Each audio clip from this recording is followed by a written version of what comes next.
Life ಇಷ್ಟೇ beginning ಬಂದು ನಾನು ಸ್ಕ್ರಿಪ್ಟ್ ಬರೆದಾಗ ಬ್ಯಾಂಗ್ಳೂರ್ ಇಂಟರ್ನ್ಯಾಷನಲ್ ಏರ್ಪೋರ್ಟಲ್ಲಿ ಅವನು ದಿಗಂತ್ ಏರ್ಪೋರ್ಟ್ ರೀಚ್ ಆಗ್ತಾನೆ, ಅಲ್ಲಿಂದ ಒಳಗೆ ಹೋಗೋದು, ಈ ಥರ ಎಲ್ಲ ಸೀನ್ಸ್ ಇತ್ತದು, ಅಲ್ಲಿಂದ ಶುರು ಆಗುತ್ತೆ ಅಂತ. ಬಟ್ ಪರ್ಮಿಷನ್ಸು ಅದೆಲ್ಲ ನೋಡೋಕ್ಕೆ ಶುರುವಾದಾಗ ರಿಯಾಲಿಟೀಸ್ ಗೊತ್ತಾಗ್ತಾ ಹೋಗುತ್ತೆ. ನಾವು ಇಮ್ಯಾಜಿನೇಷನಲ್ಲಿ ಬರ್ಕೊಳ್ಳೋದೊಂದು, ಬಟ್ ರಿಯಾಲಿಟಿನಲ್ಲಿ ಬಡ್ಜೆಟ್ ಆ್ಯಂಡ್ ಪರ್ಮಿಷನ್ಸಲ್ಲಿ ಸಿಗೋದು ಬೇರೆ ಅಂತ. ಸೊ ಈ ಥರ ಒಂದು ಸಣ್ಣ ಸಣ್ಣ ಅಡ್ಯಾಪ್ಟೇಷನ್ಸ್ ಎಲ್ಲ ಆಗೋಕ್ಕೆ ಶುರು ಆಯಿತು. ಸೊ ಅವನು ಮನೆಯಲ್ಲಿ ಮಲಗಿರ್ತಾನೆ, ಅಲ್ಲಿಂದ ಎದ್ದೇಳೋದು, ಹೀಗೆ ಎನಿವೇ ಸ್ಕೆಡ್ಯೂಲ್ಸ್ ಎಲ್ಲ ಹಾಕೊಳ್ಳೋಕೆ ಶುರು ಮಾಡಿದ್ವಿ. ಆ್ಯಂಡ್ ಅದಕ್ಕಿಂತ ಮುಂಚೆ ದಿಗಂತದ್ದು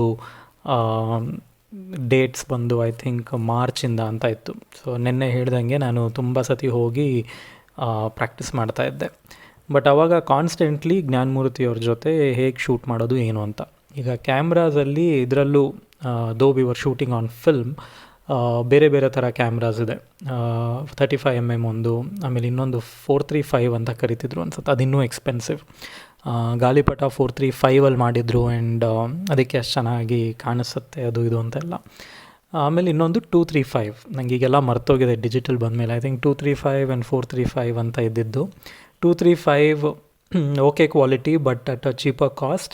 435 ಇಸ್ ವೆರಿ ಎಕ್ಸ್ಪೆನ್ಸಿವ್ ಬಟ್ ತುಂಬ ಒಳ್ಳೆ ಔಟ್ಪುಟ್ ಬರುತ್ತೆ ಅಂತೆಲ್ಲ ಅವಾಗಿನ ಟೈಮಲ್ಲಿ. ತುಂಬ ದೊಡ್ಡ ಬಡ್ಜೆಟ್ ಅಂದರೆ 435 ತೆಗಿತಾರೆ, ಮೀಡಿಯಮ್ ಬಡ್ಜೆಟ್ ಅಂದರೆ 235 ಶೂಟ್ ಮಾಡ್ತಾರೆ. ಆ್ಯರಿ 235 ಈ ಥರದ ಹೆಸರುಗಳು, ಇವೆಲ್ಲ ನಾನು ಮನಸಾರೆ ಪಂಚರಂಗಿ ಮಾಡಬೇಕಂದ್ರೆ ನನಗೆ ಒಂದಿಷ್ಟು ಅಭ್ಯಾಸ ಆಗಿತ್ತು. ಬಟ್ ನನಗೇನು ಭಯ ಅಂದರೆ, ಈಗ ನೀವು ಫಿಲ್ಮಲ್ಲಿ ಶೂಟ್ ಮಾಡಬೇಕಂದ್ರೆ it's like 1 metre is running ಥರ. ಸೊ ನಾನು ಫಸ್ಟ್ ಫಿಲ್ಮ್ ಬೇರೆ, ನನಗೆ ಯಾವಾಗಲೂ ಭಯ ಆಗ್ತಾ ಇದ್ದಿದ್ದು, ಈಗ ನಾನೇನೋ ಒಂದು ಶೂಟ್ ಮಾಡ್ತೀನಿ, ಅದು ಚೆನ್ನಾಗಿಲ್ಲ ಅಂದರೆ ಅಷ್ಟು ದುಡ್ಡು ಹೋಯಿತು ಅಂತ. ನಿಮಗೆ ಜ್ಞಾಪಕ ಇರ್ಬೋದು, ನೀವು ಸಣ್ಣವರಾಗಿದ್ದಾಗ ನಮ್ಮ ಹತ್ರ ಈ ಫಿಲ್ಮ್ ಕ್ಯಾಮ್ರಾ ಇರ್ತಿತ್ತಲ್ಲ, ಆಗ ಮನೇಲಿ ನಾವು ಒಂದು ಕೆಟ್ಟ ಫೋಟೋ ತೆಗೆದ್ರು ಬೈತಾಯಿದ್ರು, ಅಥವಾ ಈಗ ಕೊಡ್ತಾನೆ ಇರಲಿಲ್ಲ ಕೈಗೆ, because those 32 frames were so precious. ಆಮೇಲೆ ಲಾಸ್ಟಲ್ಲಿ ಒಂದು ಫ್ರೇಮ್ ಸಿಕ್ಕಿದ್ರೆ ಅದೇನೋ ಒಂದು ಖುಷಿ, 33 ಇದೆ ಇದರಲ್ಲಿ ಅಂತ. ಅದಾದಮೇಲೆ ಹಿಂಗೆ ರೋಲ್ ಮಾಡಿ 34 ಸಿಕ್ಕಿದ್ರೆ ಫುಲ್ ಪೈಸಾ ವಸೂಲ್ ಅನ್ನೋ ಫೀಲ್ ನಮಗೆ. ಸೊ ನಾವು ಇಮ್ಯಾಜಿನ್ 1 ಸೆಕೆಂಡಿಗೆ 24 ಆ ಥರದ್ದು ಓಡುತ್ತೆ. ಸೊ ಅಂಥ ಟೈಮಲ್ಲಿ ನನಗೆ ತುಂಬ ಭಯ ಆಗ್ತಾಯಿದ್ದಿದ್ದು, ಈ ತಪ್ಪು ಶಾಟ್ಗಳು ತೆಗಿತೀನಿ ಅಥವಾ ಹೇಗೆ ಅದು. ಇಟ್ಸ್ ಆ್ಯಕ್ಚುಲಿ ಬಿಕಾಸ್ ಅದಿರುತ್ತೆ, ನೀವು ಒಂದು ದಿನದಲ್ಲಿ ಇಷ್ಟೇ ಕ್ಯಾನ್ ಅಂತೀವಿ ಅದಕ್ಕೆ, ಕ್ಯಾನ್ಸ್ ಅಂತ. So each can will have 4.5 minutes of footage. And I think each can was worth some 12,000 rupees or something. So ನೀವು ಶೂಟ್ ಮಾಡ್ತೀರಾ ಆ್ಯಂಡ್ ಅದು ಚೆನ್ನಾಗಾಗಿಲ್ಲ ಅಂದರೆ ಮತ್ತೆ ಅಂದಾಗಲೇ ಒಂದು ರಾಂಗ್ ಟೇಕ್ ತೆಗೆದಾಗಿದ ತಕ್ಷಣ ನೆಕ್ಸ್ಟ್ ಪ್ರೊಡ್ಯೂಸರ್ ಕಡೆಯವ್ರು ಬಂದು ಹೇಳ್ತಾರೆ ಏನಾಗ್ತಿದೆ, ಯಾಕೆ ಇನ್ನೊಂದು ಅಂತ. ಸೊ ನನಗೆ ಇದು ಕಾನ್ಸ್ಟೆಂಟ್ಲಿ ಇತ್ತು, ಆ ಒಂದು ಫಿಯರ್ ಇತ್ತು. ಅದ್ರ ಜೊತೆಗೆ ನಾನು ಕ್ರಿಸ್ಟೋಫರ್ ನಾಲನ್ದು ಫಾಲೋಯಿಂಗ್ ಅನ್ನೋ ಒಂದು ಫಿಲ್ಮ್ ನೋಡಿದ್ದೆ. ಅದು 16mm ಶೂಟ್ ಮಾಡಿರೋದು, ಅದನ್ನು ತುಂಬ ಚೆನ್ನಾಗಿ ತೆಗೆದಿದ್ದ.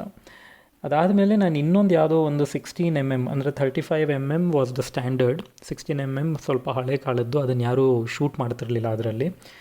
ಬಟ್ ಇನ್ನೊಂದು ಫಿಲ್ಮು 16mm ಬಂತು, ಅದು ಯಾವುದು ಅಂದರೆ ಹರ್ಟ್ ಲಾಕರ್. ಅದಕ್ಕೆ ಆಸ್ಕರ್ ಬೇರೆ ಬಂತು, ಅದನ್ನು 16mm ಶೂಟ್ ಮಾಡಿದ್ದಾನೆ ಅಂತ. ನಾನಾಗ ಹರ್ಟ್ ಲಾಕರ್ ಆಸ್ಕರ್ ಬಂದಿರೋ ಸಿನಿಮಾನೇ 16mm ಶೂಟ್ ಮಾಡಿದ್ದಾನೆ ಅಂದರೆ ನನ್ನ ಮೊದಲನೇ ಸಿನಿಮಾ ಯಾಕೆ ಮಾಡಬಾರ್ದು ಅಂತ ಪ್ರಶ್ನೆ ಶುರುವಾಯಿತು. ಆ ಜ್ಞಾನಮೂರ್ತಿಯವರಿಲ್ಲ ಸರ್ 16mm ಎಲ್ಲ ಆಗಲ್ಲ, ಗ್ರೈನಿ ಇರುತ್ತೆ, ಅದನ್ನು ಪ್ರಾಸೆಸ್ ಮಾಡೋರು ಇರಲ್ಲ, it's not for romantic kind of films ಅಂತ. ನನಗೆ 35mm ಆಗ್ತಿದ್ದಂಗೆ ಭಯ. 16mm ಏನು ಅಂದರೆ ನೀವು ಅದೇ ಕಾಸ್ಟಿಗೆ ಸೇಮ್ 12,000ಗೆ you get 11 minutes of footage 16mm ಕ್ಯಾನಲ್ಲಿ. ಬಟ್ 35mm ಆದರೆ you get only 4.5 minutes of footage. So I am hoping ನಾನು ಹೇಳ್ತಿರೋ ವ್ಯಾಲ್ಯೂಸ್ ಎಲ್ಲ ಅಕ್ಕಪಕ್ಕ ಇರುತ್ತೆ. ಇಷ್ಟು ದಿನ ಆದಮೇಲೆ ಮರ್ತೋಗಿದೆ ಒಂದಿಷ್ಟು. ಸೊ ಐ ಡಿಸೈಡೆಡ್, ಇಲ್ಲ ನಮ್ಮ ಪ್ರೊಡ್ಯೂಸರ್ಗೆ ಹೇಳಿದೆ, ಸರ್ ನಾನು 16mm ತೆಗಿತೀನಿ ಅಂತ. ಅಫ್ಕೋರ್ಸ್ ಪ್ರೊಡ್ಯೂಸರ್ಗೆ ಇವನು ಯಾರೋ ಲೂಸ್ ಇರಬೇಕು, ಎಲ್ಲರೂ 435 ಕೊಡಿ ಅದು ಕೊಡಿ ಅಂತ ಕೇಳಿದ್ರೆ ಇವನು ಇನ್ನೂ ಡೌನ್ಗ್ರೇಡ್ ಆಗಿ 16mm ಕೊಡಿ ಅಂತ ಕೇಳ್ತಿದ್ದಾನೆ ಅಂತ. ಸೊ ಅದಾದಮೇಲೆ ಅದು ಎಲ್ಲಿದೆ ಕ್ಯಾಮ್ರಾ ಅಂತೆಲ್ಲ, ಯಾಕಂದರೆ ಜಾಸ್ತಿ ಜನ 16mm ಕ್ಯಾಮ್ರಾಸು ಇಡ್ತಿರಲಿಲ್ಲ. ಚೆನ್ನೈಯಲ್ಲಿ ಒಂದಿತ್ತು, I think it's called 456 or 436 ಅಂತಲೂ ಏನೋ ಇದೆ ಕ್ಯಾಮ್ರಾ ಹೆಸರು. ಆ ಕ್ಯಾಮ್ರಾನ ತರಿಸಿ ಅದರಲ್ಲಿ ಶೂಟ್ ಮಾಡೋಣ ಅಂತ ಆಯಿತು. ಸರಿ, ಜ್ಞಾನಮೂರ್ತಿಯವರು he was from the beginning against it, but slowly he said okay, ಇನ್ನೇನು ಅವ್ರಿಗೂ ಒಂದು ಪ್ರಾಜೆಕ್ಟ್ ಆಗ್ತಾಯಿದೆ ಆಗಲಿ ಅನ್ನೋದು ಇದಿತ್ತು. ಸರಿ ಮಾಡೋಣ ಬಿಡಿ ಸರ್ ಅಂತಂದರು. ನನ್ನ ನೆಕ್ಸ್ಟ್ ರಿಕ್ವೈರ್ಮೆಂಟ್ ಬಂದು ಬ್ಲಾಕ್ ಲೆನ್ಸಸ್ ಅಂತ ಇರುತ್ತೆ. 20 mm, 35 mm, 50 mm, 85 mm ಅಂತ those are called block lenses. Usually ಆ ಲೆನ್ಸಸ್ನ ಹಾಕಿ ಶೂಟ್ ಮಾಡ್ತಾರೆ. ಝೂಮ್ ಲೆನ್ಸು ಇರುತ್ತೆ, ಅದನ್ನು ಬೇರೆ ರೀಸನಿಗೆ ಯೂಸ್ ಮಾಡೋದು. ನಾನು ಇವ್ರಿಗೆ ಸರ್ ಪೂರ್ತಿ ಫಿಲ್ಮ್ನ ನಾವು ಯಾಕೆ ಬರೀ ಒಂದೇ ಒಂದು ಲೆನ್ಸ್ ಹಿಡ್ಕೊಂಡು ತೆಗಿಬಾರ್ದು ಅಂತ. ಮತ್ತು ಅವ್ರು ಒಂದು ಸತಿ ಹಿಂಗೆ ನೋಡಿದ್ರು, ಇವ್ನಿಗೇನು ತಲೆ ಕೆಟ್ಟಿದೆಯಾ ಅನ್ನೋ ಥರ. ಆವಾಗ ನಾನು ಒಂದಿಷ್ಟು ರೆಫರೆನ್ಸಸ್ ತೋರಿಸ್ದೆ. ಅಫ್ಕೋರ್ಸ್ ಹರ್ಟ್ ಲಾಕರಲ್ಲಿ ಶೂಟ್ ಮಾಡಿರೋ ಪ್ಯಾಟರ್ನ್ ಆಗಲಿ, ಆಮೇಲೆ ನಂದು ಇನ್ನೊಂದು ಫೇವ್ರೆಟ್ ಫಿಲ್ಮ್ ಇದೆ, ಐ ಆಮ್ ಸ್ಯಾಮ್ ಅಂತ. ಅದು ನನಗೆ ತುಂಬ ಇಷ್ಟವಾಗಿದ್ದು film, not only from a story, performance, but ಅದನ್ನು ಶೂಟ್ ಮಾಡಿರೋ ರೀತಿ. ಅದರಲ್ಲಿ ಬರೀ ಝೂಮ್ ಲೆನ್ಸ್ ಹಾಕ್ಕೊಂಡು ಶೂಟ್ ಮಾಡಿದ್ದಾರೆ, and it creates a great impact. So ನಾನು ಸರ್ ನನಗೆ ಆ ಥರ ಶೂಟ್ ಮಾಡಬೇಕು ಅಂತಿದೆ ಲೈಫು ಇಷ್ಟೇನೇನ. ಬಟ್ ಆ ಥರ ಶೂಟ್ ಮಾಡೋದು it's mostly for action films, ಅದಕ್ಕೆ ಇದಕ್ಕೆ ಅಂತ. ನಾನಿಲ್ಲ ನೋಡಿ, ಐ ಆಮ್ ಸ್ಯಾಮಲ್ಲಿ ನೋಡಿ, it's not an action film, but ಆದರೂ ಇಟ್ ವರ್ಕ್ಸ್ ಸೋ ಎಫೆಕ್ಟಿವ್ಲಿ. ಸರಿ, ಅವರು ಐ ಆಮ್ ಸ್ಯಾಮ್ ನೋಡಿದ್ರು, ಅವ್ರಿಗೂ ಇಷ್ಟ ಆಯಿತು. Then we said okay let's try it ಅಂತ. ಸೊ ಒಂದು ದಿನನೂ 2 ದಿನ ಅಷ್ಟೇ ಬ್ಲಾಕ್ ಲೆನ್ಸ್ ತರಿಸಿದ್ದು ಶೂಟಿಂಗಿಗೆ. And zoom lens is extremely heavy. It's like ಪಾಪ ಅದನ್ನು ನಾನು ಅದ್ರ ಜೊತೆ ಹ್ಯಾಂಡಲ್ಡ್ ಬೇರೆ ಕೇಳಿದ್ದೆ. ಅಂದರೆ ಈ ಫಸ್ಟ್ ಆಫ್ ಆಲ್ ಆ್ಯರಿ ಕ್ಯಾಮ್ರಾನೇ ಹೆವಿ ಇರುತ್ತೆ, ಅದ್ರ ಜೊತೆ ಅದಕ್ಕೊಂದು ದೊಡ್ಡ ಝೂಮ್ ಲೆನ್ಸು. ಇದನ್ನು ಅವರು ಶೋಲ್ಡರ್ ಮೇಲೆ ಇಟ್ಕೊಂಡು ಪೂರ್ತಿ ಫಿಲ್ಮ್ ತೆಗಿಬೇಕು ಅಂತ ಆಯಿತು. ಅವ್ರಿಗೂ ಝೂಮ್ ಲೆನ್ಸಲ್ಲಿ ಈ ಥರ ಒಂದು ತೆಗೆದು ಹೊಸದು. So initially we were all not sure what we were doing. So ನನ್ನ ಅಸೋಸಿಯೇಟ್ ಅಂತ ವೀರೇಂದ್ರ ಅವರು ಮತ್ತು ಜಯರಾಜ್ ಅಂತ. ಜಯರಾಜ್ ಅವರು is a very senior person. ಅವರು ಐ ಥಿಂಕ್ ಈ must be close to 70 now or more than that, I think, I am not sure. And ಅವರು ನನಗೆ ಮನಸಾರೆಯಲ್ಲಿ, ಪಂಚರಂಗಿಲಿ ಯೋಗರಾಜ್ ಭಟ್ರಿಗೆ ಹಿ ವಾಸ್ ಅಸೋಸಿಯೇಟ್. ಆ್ಯಂಡ್ ನಾನು ಅವರು ಒಂದೇ ರೂಮಲ್ಲಿ ಇರ್ತಾಯಿದ್ವಿ, and I have learnt a lot from him ಆ 2 ಸಿನಿಮಾಲಿ. ಸೊ ನಾನು ಸಿನಿಮಾ ಮಾಡ್ತೀನಿ ಅಂದಾಗ I said I have to have you. So ನನ್ನ ಡೈಲಾಗ್ಸು ಆಮೇಲೆ ಶಾರ್ಟ್ಸ್ದು ಅದರದೆಲ್ಲ ಅವ್ರ ಮೇಲೆ ಡಿಪೆಂಡ್ ಆಗ್ತಾಯಿದ್ದೆ to keep a check on it. And Veerendra was more like the guy who runs around and location, permissions, producer ಜೊತೆ ಕನೆಕ್ಷನ್, ಅದೆಲ್ಲ ವೀರೇಂದ್ರ. ಸೊ ಇವರಿಬ್ಬರು were like really important for my film. And so first day Veerendra ಅವರು ಇವರೆಲ್ಲ ಸೇರಿ schedule ಅಂತ ಮಾಡಿದ್ರು. So schedule ಹೇಗಿತ್ತು ಅಂದರೆ, ದಿಗಂತಿಗೆ ಗಡ್ಡ ಇರೋ ಪೋರ್ಷನ್ ಇದೆ ಫಿಲ್ಮಲ್ಲಿ. ಸೊ ಫಸ್ಟ್ ಆ ಗಡ್ಡ ಇರೋ ಪೋರ್ಷನ್ಸ್ ಎಲ್ಲ ತೆಗೆದು ಆಮೇಲೆ ಶೇವ್ ಮಾಡಿರೋ ಪೋರ್ಷನ್ಸ್ ಎಲ್ಲ ಆಮೇಲೆ ತೆಗಿಯೋದು ಅಂತ. So first I think around 12 days with his beard. ಅದಾದಮೇಲೆ ಶೇವ್ ಮಾಡಿಸಿ another 12 days or 14 days without beard. ಅದಾದಮೇಲೆ ಸ್ಕೂಲ್ ಎಪಿಸೋಡ್. ಸೊ ಹೀಗೆ 3 ಸ್ಕೆಡ್ಯೂಲು ಪ್ಲ್ಯಾನ್ ಎಲ್ಲ ಮಾಡ್ಕೊಂಡ್ವಿ.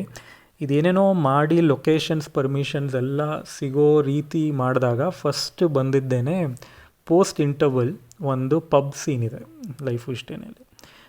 ಆ ಪಬ್ ಸೀನೇ ಫಸ್ಟ್ ಮಾಡಬೇಕಾಗತ್ತೆ ಅಂತ ಆಯಿತು. ಬಟ್ ನನಗೆ pub scene was very complex, ಯಾಕಂದರೆ ತುಂಬ ಶಾರ್ಟ್ಸ್ ತೆಗಿಬೇಕು, ಲೈಟಿಂಗ್ ಕೂಡ ಇಟ್ಸ್ ನಾಟ್ ಈಸಿ. ಲೈಕ್ ಒಂದು ಯಾವುದೋ ಮನೇಲಲ್ಲ, ತುಂಬ ಜನ ಇರ್ತಾರೆ. ಸೊ ಅದನ್ನೇ ಫಸ್ಟ್ ಮಾಡಬೇಕಾ ಅಂತ ನನಗೊಂದು ಸ್ವಲ್ಪ ಆ್ಯಪ್ರೆನ್ಷನ್. ಸೀಕ್ರೆಟ್ಲಿ ನಾನು ತುಂಬ ಹೆದರ್ತಿದ್ದೇನು ಅಂದರೆ that everybody will laugh at me. ನನಗೆ ಸೌಂಡ್, ಕ್ಯಾಮ್ರಾ, ಆ್ಯಕ್ಷನ್ ಅನ್ನೋ ಆರ್ಡರ್ ಮರ್ತೋಗತ್ತೆ. ಸೆಟ್ಟಲ್ಲಿ ಎಲ್ಲರೂ ಇರ್ತಾರಲ್ಲ, ಒಂದು 150 ಜನ ನಿಂತಿರ್ತಾರೆ, and everybody will be like ready ಅಂತ. The director has to say sound, camera, action. ನನಗೆ ಶೂಟಿಂಗ್ಗಿಂತ ಒಂದು 10 ದಿನದ ಮುಂಚೆಯಿಂದನೇ ಈ ಆರ್ಡರೇ ನನಗೆ ಮರ್ತೋಗುತ್ತೆ. ನಾನು ಉಲ್ಟಾ ಹೇಳ್ಬಿಡ್ತೀನಿ and everybody will laugh at me ಅನ್ನೋದು ಒಂದು ಭಯ ಇತ್ತು. So I use to keep mentally practising it, sound camera action ಅನ್ನೋ ಥರ. ಅದಾದಮೇಲೆ ಬಂತು. ಅದೇನೋ ಬೆಳಿಗ್ಗೆನೇ ಅಲ್ಲಿ ಕೋರ್ಮಂಗ್ಲನಲ್ಲಿ ಒಂದು ಪಬ್ ಇದೆ, ಆ ಪಬ್ ಹತ್ರನೇ ಒಂದು ದೇವಸ್ಥಾನ ಇತ್ತು. ಆ ಪ್ರೊಡ್ಯೂಸರು ಅದನ್ನು ನಂಬುವಂಥ ದೇವಸ್ಥಾನ. ಸೊ ಅಲ್ಲಿ ಮಾರ್ನಿಂಗ್ 5 o'clock ಒಂದು ಮುಹೂರ್ತ, ಶಾರ್ಟ್ ಪೂಜೆ ಎಲ್ಲ ಮಾಡಿ we went to the pub. ಅಲ್ಲಿ ಪಬ್ಬಿಗೆ ಹೋಗ್ತಿದ್ದಂಗೆ ನಾನು ಸುಮಾರು 125 ಶಾರ್ಟ್ಸ್ ಬರ್ಕೊಂಡು ಹೋಗಿದ್ದೆ. DOP ಅವರಿಗೆ, ಜ್ಞಾನಮೂರ್ತಿ ಅವ್ರಿಗೆ ತೋರಿಸ್ದೆ, ಸರ್ ಈ ಶಾರ್ಟ್ಸ್ ಎಲ್ಲ ತೆಗಿಬೇಕು ಅಂತ. ಅವರು, ಸರ್ ಒಂದು ದಿನದಲ್ಲಿ ಇದು ಹೆಂಗೆ ಇಷ್ಟು ತೆಗಿಯೋಕ್ಕಾಗತ್ತೆ ಅಂತ. ಇಲ್ಲ ಸರ್, ಇದು ಪಬ್ ನಮಗೆ ಪರ್ಮಿಷನ್ ಇರೋದೇ 1 ದಿನ, ಆ್ಯಂಡ್ ಪ್ರೊಡ್ಯೂಸರ್ ಅದಕ್ಕೆ ದುಡ್ಡು ಕೊಟ್ಟಿದ್ದು 1 ದಿನದ್ದು, ಹೆಂಗಾದರೂ ಮಾಡಿ ತೆಗಿಲೇಬೇಕು ಅಂತ. ಅವರು, ಇಲ್ಲ ನೀವು ಹಾಗಿದ್ರೆ ಕಡಿಮೆ ಮಾಡ್ಕೊಳ್ಳಿ ಶಾರ್ಟ್ಸ್, ಇಷ್ಟು ಶಾರ್ಟ್ಸ್ ತೆಗಿಯೋಕ್ಕಾಗಲ್ಲ ಅಂತ. ನಾನಿಲ್ಲ ಇಲ್ಲ ಬನ್ನಿ ಬನ್ನಿ ಏನೋ ಮಾಡಬೇಕು ಅಂತ. And I was really stressed out. And ನನಗಿನ್ನೂ ಡಿರೆಕ್ಟರ್ ಅನ್ನೋ ಹಾಗೆ ಅಭ್ಯಾಸ ಇರಲಿಲ್ವಲ್ಲ. ಸೊ ಎಲ್ಲ ರೆಡಿ ಆಗಬೇಕಂದ್ರೆ ನಾನು ಇನ್ನೂ ಓಡಾಡ್ತಾ ಇದ್ದೆ, ಮೇಕಪ್ ರೂಮ್ಗೆ ಹೋಗೋದು, ಅವ್ರದ್ದೆಲ್ಲ ಮೇಕಪ್ ಆಗಿದೆಯಾ ಅಂತ ನೋಡೋದು. ಆಗ ವೀರೇಂದ್ರ ಬಂದು, ನೀವು ಯಾಕೆ ಇಲ್ಲೆಲ್ಲ ಬರ್ತಾಯಿದ್ದೀರಾ ಅಂತ, ನೀವು ಅಲ್ಲೆಲ್ಲೋ ಒಂದು ಕಡೆ ಇರಿ ಅಂತ ಅವನು ನಗ್ತಾ ಹೇಳ್ದ. ಸೊ ನಂಗೆ ಆಗ ಹೊಳೀತು, shit I am a director ನಾವು, I don't have to run around doing this. Assistants ಇರ್ತಾರೆ, ಅವ್ರಿಗೆ ಹೇಳ್ಬೋದು, ನಾನು ಬೇರೆದ್ರ ಮೇಲೆ ಕಾನ್ಸಂಟ್ರೇಟ್ ಮಾಡ್ಬೋದು ಅಂತ. ಫಸ್ಟ್ ಶಾರ್ಟು ದಿಗಂತದು, ಮತ್ತು ನನ್ನ ಫ್ರೆಂಡ್ ಒಬ್ಬಳು ಸಬ್ರೀನ್ ಅಂತ, ಅವಳು ಥಿಯೇಟರೆಲ್ಲ ಮಾಡ್ತಾಯಿದ್ಲು. ಸೊ ಅವಳನ್ನು ಕರೆಸಿದ್ದೆ ನಾನು ಆ ಒಂದು ಸೀನಿಗೆ. ಸೊ ಅವರಿಬ್ರದ್ದು ಒಂದು ಐ ಲವ್ ಯು ಅಂತ ಒಂದು ಇಬ್ಬರು ಕುಡಿದು ಮಾತಾಡೋದು ಒಂದು ಶಾರ್ಟ್ ಇದೆ. So that was the first shot of life. ಇಷ್ಟೇ. ಸೊ ನಾನು ಎಲ್ಲ ರೆಡಿ ಅಂತ ಆಯಿತು. Simple shot, but I mean it was a very bizarre shot. It's not ಕುಡ್ದಿರೋ ಥರ ಆ್ಯಕ್ಟ್ ಮಾಡೋದೊಂದಿತ್ತು, ಜೊತೆಗೆ ಅದೊಂದು ಸ್ವಲ್ಪ ಮ್ಯಾಡ್ನೆಸ್ ಇದೆ ಅದಕ್ಕೆ. Theatrical again, it's not a very realistic cinema one. ಸರಿ, ಅದನ್ನೇ ಫಸ್ಟ್ ಮಾಡೋಣ, ಬಿಕಾಸ್ ಅದನ್ನು ಮಾಡಿಬಿಟ್ಟು ಮೇಲ್ಗಡೆ ಟೇಬಲ್ ಹತ್ರ ಇರೋದೆಲ್ಲ ಇನ್ನೂ ರೆಡಿ ಆಗ್ತಿತ್ತಲ್ಲ, ಸೊ ಅದನ್ನೇ ಮಾಡೋಣ ಅಂತ ಹೋದ್ವಿ.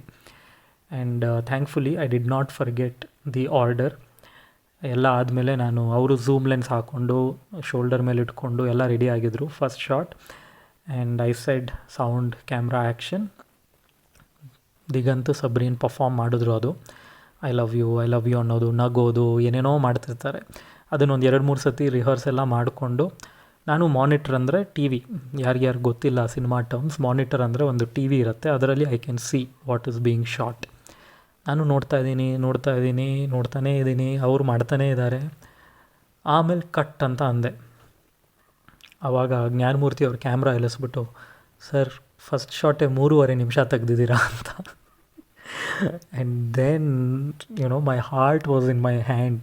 I am like, shit, 3.5 minutes of film is gone in my first shot ಅಂತ. ಆ್ಯಂಡ್ ಅದಾದಮೇಲೆ ಅವರು ನೆಕ್ಸ್ಟ್ ಆ್ಯಂಗಲ್ ಎಲ್ಲ ರೆಡಿ ಮಾಡ್ಕೊಳ್ಳೋಷ್ಟೊತ್ತಿಗೆ I really had to take like some time and tell myself, ಬರೀ ಸೌಂಡ್ ಕ್ಯಾಮ್ರಾ ಆ್ಯಕ್ಷನ್ ಹೇಳೋದು ಒಂದೇ ಅಲ್ಲ, cut ಕೂಡ ಹೇಳಬೇಕು ಅನ್ನೋದು.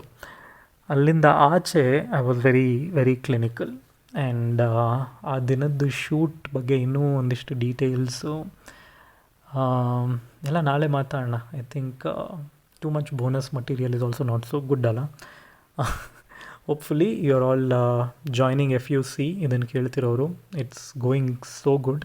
ಇವತ್ತಿನ ದಿನ Adarsh Eshwarappa, director of Bhinna and Shuddhi, he has joined FUC. Actually ತುಂಬ ಜನ ಆಲ್ರೆಡಿ ಜಾಯ್ನ್ ಆಗಿದ್ದಾರೆ. I am just revealing it to you one by one. ನಮ್ಮದೊಂದು ವಾಟ್ಸಾಪ್ ಗ್ರೂಪ್ ಇದೆ, and we have been discussing last 1 ಮಂತಿಂದ ಈ ನಮ್ಮ ಫಿಲ್ಮ್ ಕ್ಲಬ್ನ ಹೇಗೆ ಮುಂದೆ ತೊಗೊಂಡು ಹೋಗಬೇಕು ಅಂತ. And what is extremely interesting is, there are 3 directors from other industries, very well known directors. ಅವರು ಕೂಡ ಸಬ್ಮಿಷನ್ ಫಾರ್ಮ್ನ ಫಿಲ್ ಮಾಡಿದ್ದಾರೆ. And I was quite surprised that ಅಷ್ಟೊಳ್ಳೆ ಹೆಸರು ಮಾಡಿದವರು ಆ್ಯಂಡ್ ಆ ಥರ ಫಿಲ್ಮೋಗ್ರಫಿ ಇಟ್ಕೊಂಡಿರೋರು ಕೂಡ ಇದರಲ್ಲಿ ಇಂಟ್ರೆಸ್ಟ್ ತೋರಿಸಿದ್ದಾರೆ ಅನ್ನೋದು. ಅವ್ರು ಯಾರು ಅನ್ನೋದೆಲ್ಲ ನಿಧಾನಕ್ಕೆ ರಿವೀಲ್ ಮಾಡ್ತೀನಿ. ಆ್ಯಂಡ್ ಒಂದು ನನ್ನ ರಿಕ್ವೆಸ್ಟ್ ಏನು ಅಂದರೆ, ಯಾರ್ಯಾರು ಪ್ರೊಫೆಷ್ನಲ್ ಫಿಲ್ಮ್ ಮೇಕರ್ ಕ್ಯಾಟಗರಿಯಲ್ಲಿ ಇನ್ನೂ ಬಂದಿಲ್ಲ, ಅಲ್ಲೊಂದಿಷ್ಟು ಕ್ವಾಲಿಫೈಯಿಂಗ್ ಅಂತ ಹಾಕಿದ್ದೀವಿ, ದಯವಿಟ್ಟು ನೀವು ಸಬ್ಮಿಟ್ ಮಾಡಿಬಿಡಿ. ಒಂದಿಷ್ಟು ಜನ ಒಂದು ಫೋನಲ್ಲಿ ತೆಗೆದಿರೋ ಏನೋ ಒಂದು ವಿಡಿಯೋನೂ ತೊಗೊಂಡು ಸಬ್ಮಿಟ್ ಮಾಡಿಬಿಡ್ತಾರೆ. ಅದನ್ನು ನಾವೆಲ್ಲ ರಿವ್ಯೂ ಮಾಡಬೇಕಾಗತ್ತೆ. It's quite a challenge. So please ask yourself, are you a professional film maker, and only then submit. Thank you so much, and subscribe, and see you soon.